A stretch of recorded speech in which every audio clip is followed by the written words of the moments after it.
Momento a Sós.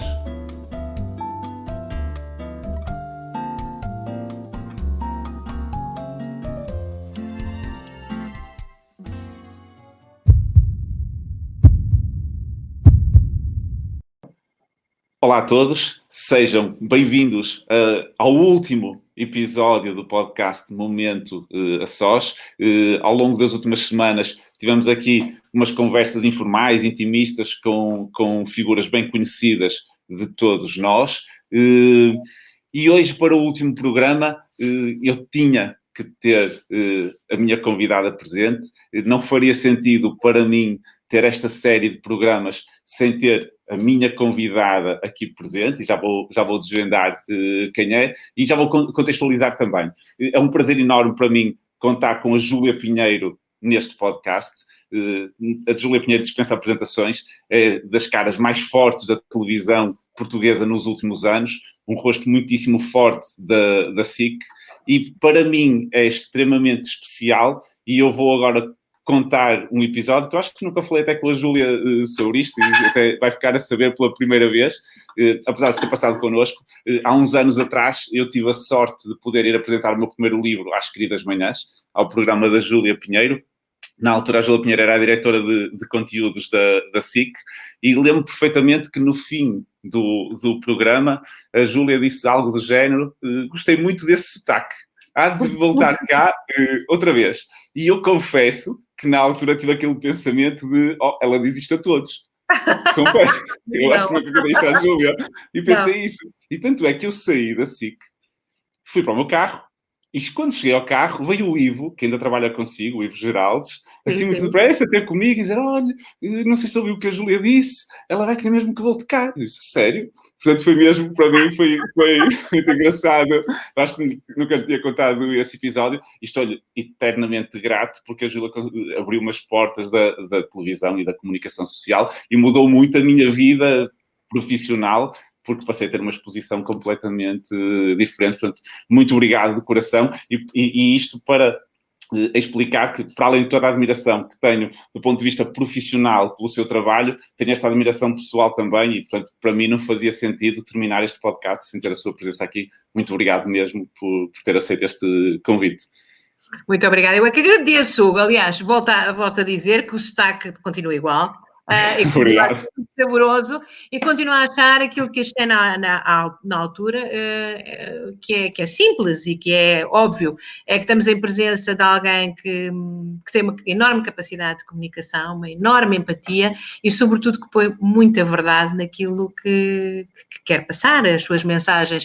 E, portanto, tendo em conta que, de facto, os médicos, os clínicos, de uma forma geral, não conseguem, a maior parte das vezes não têm a facilidade imediata de descodificar a sua profissão e a sua, enfim, aquilo que querem transmitir aos seus pacientes e, sobretudo, quando estão a comunicar para o grande público, complica um bocadinho a coisa. O Hugo é a simplificação em pessoa, é imediato, vai lá, toca no ponto e toda a gente o entende. Portanto, é com muito prazer que aqui estou, a retribuir os elogios todos e disposta a falar. Faça-me perguntas, Hugo. Muito bem, então o primeiro desafio que eu lhe lançava, sendo este momento a sós, mas o sós de um SOS, eu gostava de desafiá-la a contar alguma história, algum episódio engraçado que tenha vivido com algum dos seus filhos, e a partir daí depois vamos desenrolar a conversa. Não sei qual é o tema que nos quer trazer aqui hoje.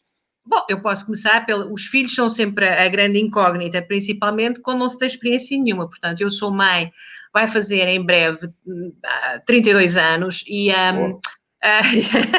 portanto, já sou uma mãe de carreira, mas o primeiro bebê, que foi o meu filho Rui Maria, eu de facto era muito, muito pouco entendida na matéria.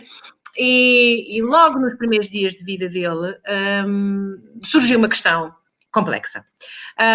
Eu estava mais ou menos brifada para as grandes questões, mas as pequenas ultrapassavam-me. E, portanto, com 15 dias, 3 semanas para aí, a criatura resolveu ter soluços. Um bebê, Um bebê com soluços tão pequenino deixou-me aterrorizada porque ele não parava de soluçar e aquilo a criança estava francamente desconfortável. À época trabalhava na minha casa uma senhora que me ajudava, não é, lá nas coisas domésticas e também estava, portanto, indigitada para tomar conta do bebê e ela avança com uma rapidez imensa no momento em que eu digo que, ai, coitadinho, o bebê está com soluço, o que é que eu faço, Ela diz, não tem problema nenhum, eu vou já resolver isto. Eu pensei, que sorte que eu tenho. Espetáculo. Porque esta mulher não só me vai ajudar, como sabe coisas que eu não sei. Pensei toda. Pronto, ela é uma mulher experientíssima, também mãe de crianças já adultas, portanto, ela vai me ajudar aqui com o meu bebê. E, portanto, convicta que estava entre a ciência mais profunda e a experiência de alguém muito vivido, a senhora arranca para o quarto, olha para mim e diz, tem uma camisola vermelha? Achei um bocadinho desconcertada, mas disse, então dê-me aí a camisola. Eu dou-lhe a camisola, ela arranca um fio da camisola, passa-lhe assim pela língua dela. Hoje em dia seria impossível. Enfia na testa do meu bebê e disse-me, agora é só esperar. E então? Esperou. Estupefacta e disse, mas isto é que resolve os soluços. E ela, é garantido. É verdade que o bebê deixou de ter soluços, mas até hoje não sei se foi por causa do... Não, seguramente será o tempo. Isso é engraçado. Doutor Hugo, não deve ter sido o tempo, o bebê cansou-se, não é? Foi isto. Claro, é isso. Isso é super engraçado, porque isso remete-nos a uma série de crenças populares, não é? Que nos vão acompanhando no dia-a-dia, alguns mitos, algumas... até atitudes que nós vamos tendo no nosso dia-a-dia, que às vezes damos por nós a repeti-las, e provavelmente já aconteceu consigo também repetir algumas situações, se calhar não essa, mas outras, que se uma pessoa parar para pensar, diz, mas bolas, será que isto é mesmo assim? Qual é a lógica disto? Será que funciona mesmo? Mas pronto, o que é certo é que esses conhecimentos se vão passando de geração para geração. Esta senhora deve ter aprendido isto com a mãe dela ou com a avó dela, claro. E portanto viu ali em casa. E não ficou impulsada, claro. E depois ficou impulsada do conhecimento, porque já veio o conhecimento ancestral, não é? Ela já teve a experiência também, como é que também lhe dá outro poder para tranquilizar com aquela fase. Claro. O que ela tinha para passar. Claro. Em relação aos soluços, como é lógico, o fio vermelho, não, como se diz aqui, não aquieta nem arrefenta, não é? Será uma coincidência. Eu posso, já agora, e estamos no último programa, eu posso desvendar também que há alguns truques. O maior aliado dos pediatras é o tempo. Não é só para os soluços, é para quase tudo. A nossa maior arma é convencer as pessoas a esperar. Eu, por acaso, dou aulas na Escola de Enfermagem daqui de Viana e costumo dizer isso aos meus alunos. A vossa maior arma, quando estiverem a lidar com pais, é transmitir a segurança suficiente para eles poderem aguardar que o tempo resolva a situação, porque, no fundo, grande parte das vezes é aquilo que nós fazemos. E como já é uma mãe com experiência, já olhando para trás, percebe que grande parte do que nós fazemos é isso. Bebe um bocadinho de água, é a mesma coisa, não é? A questão do copo de água com os soluços é um bocadinho diferente. Não, eu digo para variados... Sim. Estou sim. É só para empatar. Aguarda. Nós temos vários exemplos em que, efetivamente, é o tempo que nos vai ajudar. Desde logo, a maior parte das infecções, em que nós, esperando 3, 4 dias, vemos a situação a resolver. Mais de 80% das infecções em pediatria são infecções provocadas por vírus, que não têm nenhum tratamento específico. Basicamente, temos é que esperar que o organismo vá combatendo a infecção. Só que às vezes é difícil convencer os pais a esperar no primeiro, no segundo dia. Portanto, a nossa arte muitas vezes é transmitir segurança e não é só transmitir segurança, às vezes é dar retaguarda e dizer eu estou aqui se precisar, portanto aguarde sem problema nenhum, precisando, estou por cá. E só as pessoas sentirem-se seguras com essa retaguarda já lhes permite aguardar um bocadinho. Portanto, em relação aos soluços, eu não tenho nenhuma fórmula mágica, acho que é aguardar, geralmente dura uns minutos, embora algumas mães fazem um truque, que é pôr os bebés a mamar um bocadinho, porque o leite, ao passar no diafragma, que é este músculo que separa os pulmões da barriga, temos uma camada que é um músculo que é o diafragma, o leite, ao passar junto ao diafragma, pode parar estas contrações do diafragma, que são os soluços, e, portanto, pode diminuir esta irritação muscular e parar os soluços. confesso que às vezes me faz um bocadinho de confusão, porque mamar enquanto se tem soluços podem se engasgar um bocadinho os bebés. Mas a verdade é que os bebés são super rijos, resolvem quase tudo. E, portanto, e organizam-se. Portanto, acho que pode ser uma boa estratégia se for algo que perturba os pais. Porque, na verdade, os bebés ficam tranquilos com os soluços, pode perturbar um bocadinho o adormecer, mas depois também passa e eles resolvem, sem problema nenhum. Tirando estas questões, tem mais algum mito assim? Já agora podemos falar sobre mitos, se calhar é engraçado. A nossa primeira conversa foi sobre mitos. Pois é foi, engraçado, não é? Ver isto. Estou a tentar lembrar-me. Há os copos de água, não. Pois há aquelas coisas que são a informação mal passada, e felizmente acho que temos conseguido nos últimos anos mudar isso um bocadinho. É aquela convicção que havia no passado, por exemplo, uma pequena queimadura, vamos pôr por cima a gordura, ou manteiga, ou uma coisa qualquer, azeite, e não é nada disso, não é? Pois não, é evitável. Deve-se lavar com água fria, corrente, não gelada, mas água fria corrente. Tudo o que seja calor numa queimadura vai provocar dor e vai agravar. Portanto, água fria, não gelada, mas água. Nunca gelo, porque o gelo pode agravar a queimadura, isto também é importante. E já agora também posso dar uma mesinha caseira que muitas vezes resolve, que é batata. E isto resolve mesmo. Pronto, mas é a polpa da batata, cortar uma batata a meio, com a faca raspar a polpa da batata, ficar mesmo aquela goma, digamos assim, como tem amido, se nós pusermos sobre a queimadura, muitas vezes ajuda na cicatrização. Isto é uma recomendação caseira, pronto, tem que se fazer com algum cuidado, mas sem stress nenhum, porque efetivamente ajuda muito e naquele momento inicial ajuda. A gordura é evitável, deve-se lavar para evitar a infecção e depois pode-se eventualmente colocar a polpa de batata que ajuda um pouco. Picadas de abelha. Também havia um mito qualquer popular e no outro dia tive uma situação dessas com uma das minhas netas. Portanto, voltei ao departamento de pediatria. Boa, espetacular. O que é que se faz numa picada de abelha? Na maior parte das vezes não é preciso fazer nada. Na maior parte das vezes...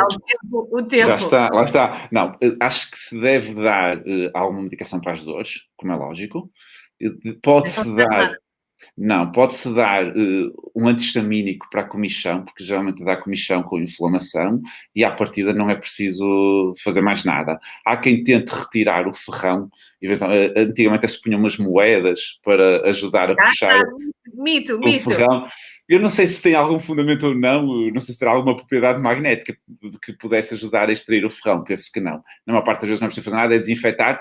Qualquer picada pode ser uma porta de entrada para um micro-organismo, para uma possível sobreinfecção. E, portanto, ter o cuidado só de desinfetar, manter a zona bem limpa para evitar a probabilidade de termos uma infecção local também.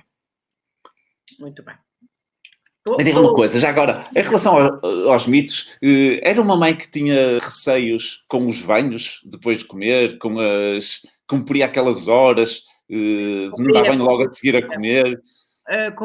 Fiz isso tudo como, portanto, mãe há 32 anos, essas coisas estavam muito presentes na nossa e agora ainda estão. Sim, mas hoje há muitas pessoas que têm, eu vejo muitas mães muito bastante descomplicadas e que já não têm então estão arraigadas a esse tipo de crenças. Eu não sei se é uma crença, se não é uma crença, mas eu cumpri isso tudo, ou seja, faziam os horários todos da gestão convencionais, que é para banhos de banheira, que é para banhos de praia ou de piscina, e portanto... Tinha os filhos a contar as 3 horas, ansiosos por ir para a água. Exatamente, a fazer uma grande birra e uma grande fita. Claro. Mas também tinha o cuidado de, nesses dias, não haver almoços muito puxados ou muito portanto, que empatasse muito, que era para poderem, de facto, depois poderem andar à vontade. Mas fiz isso tudo naturalmente, assim como era absolutamente fundamental uma cesta depois do almoço, essas coisas todas, enfim, da infância convencional, eu pratiquei. Mas olha que a questão da cesta é importante. Mesmo temos a ideia... Eu também. Temos a ideia de que é só até aos 3 anos, mas hoje em dia os estudos até mostram que há muitas crianças que aos 4, 5, eventualmente até 6 anos ainda precisam de uma cesta e o sono do dia é um importante regulador até do próprio sono da noite. Portanto, a cesta é importante. A questão do intervalo entre comer e tomar banho é que já não é assim tão importante. É curioso percebermos o porquê destas 3 horas, porque a digestão demora muito mais do que 3 horas. Só que 3 horas é o tempo médio que demora um estômago a esvaziar. Mais ou menos. Seja um estômago grande, seja um estômago pequeno, porque também a quantidade que se come vai estar de acordo com o tamanho do estômago. E pronto, o que se convencionou foram essas 3 horas, precisamente porque a parte de cima, digamos assim, da digestão, que é no estômago, depois demora muitas horas ainda no intestino delgado, no intestino grosso, que demora mais ou menos 3 horas a esvaziar. Na verdade, tomar banho depois de comer não tem problema nenhum, desde que não haja um choque térmico muito grande, desde que não haja uma diferença muito grande entre a temperatura da água e a temperatura do corpo.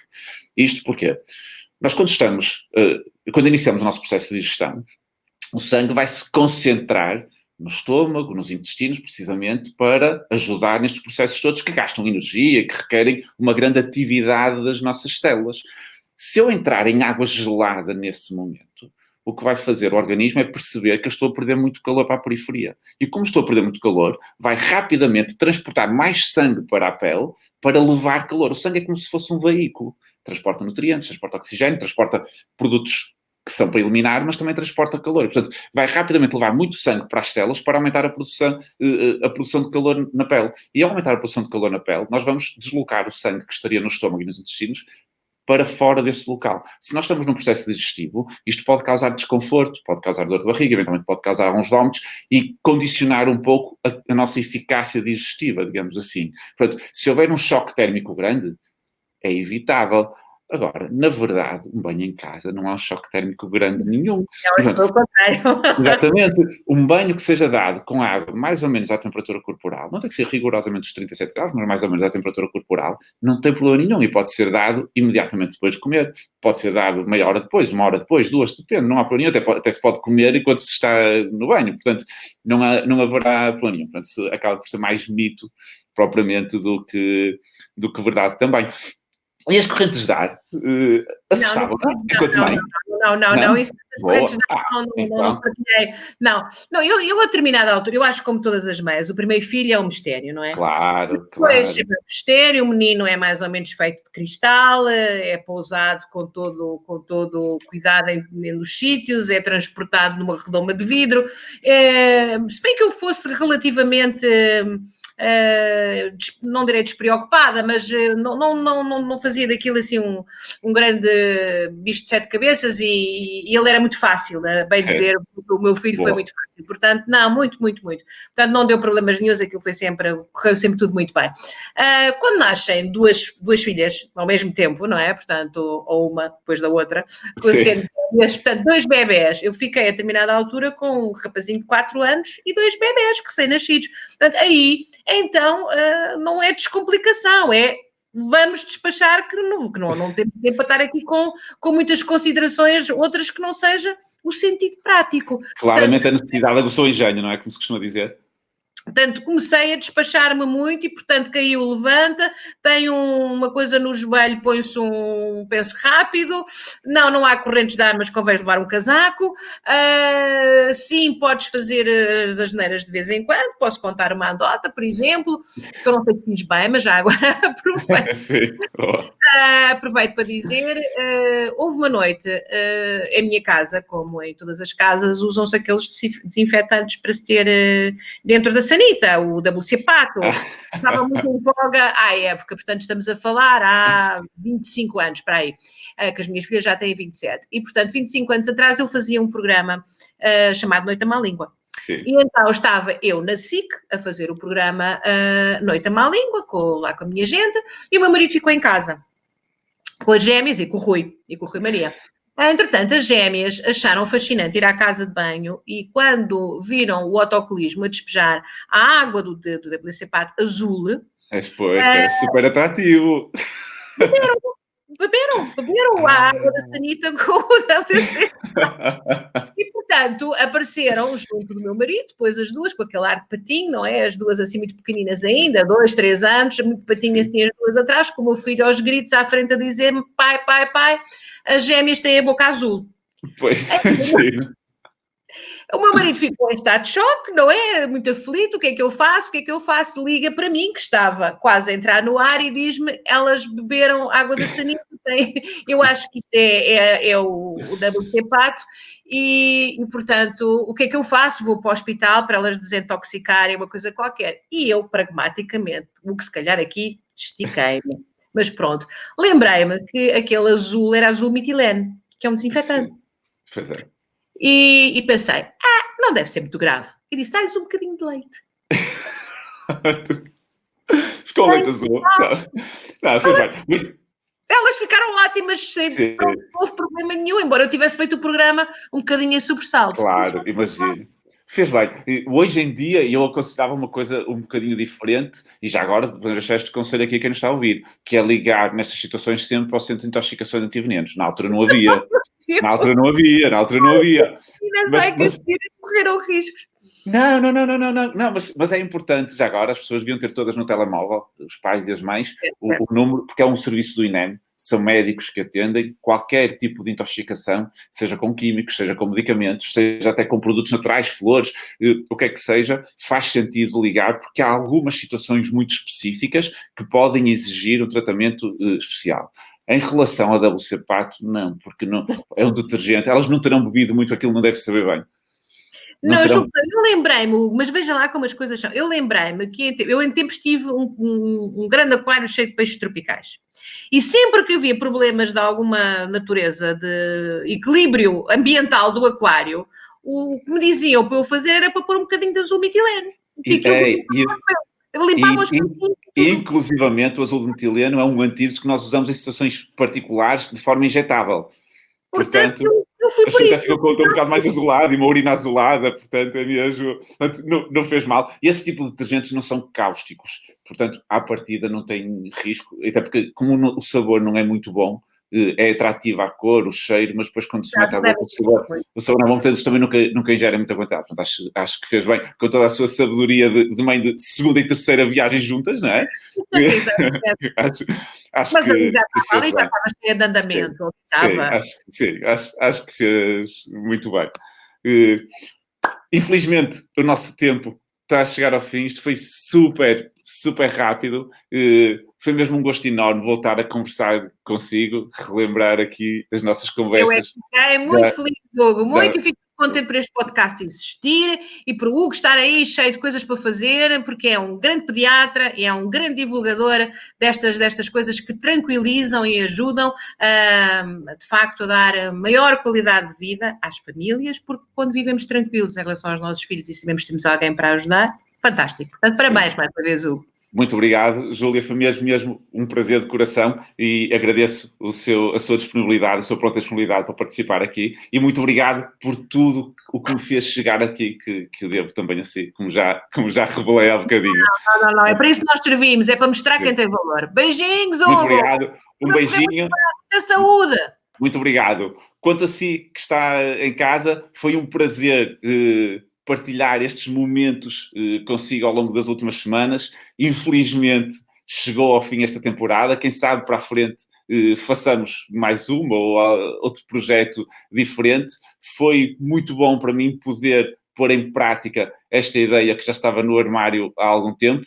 Espero que tenha sido útil, espero que se tenha divertido tanto quanto eu, porque foi um gozo enorme para mim poder fazer este projeto, poder levar a cabo esta ideia. Muito obrigado pela sua companhia. Espero que agora os momentos a sós sejam em família, sejam com os vossos filhos, porque eles merecem e vocês também. Até breve e vamos vendo por aí. Obrigado, até à próxima.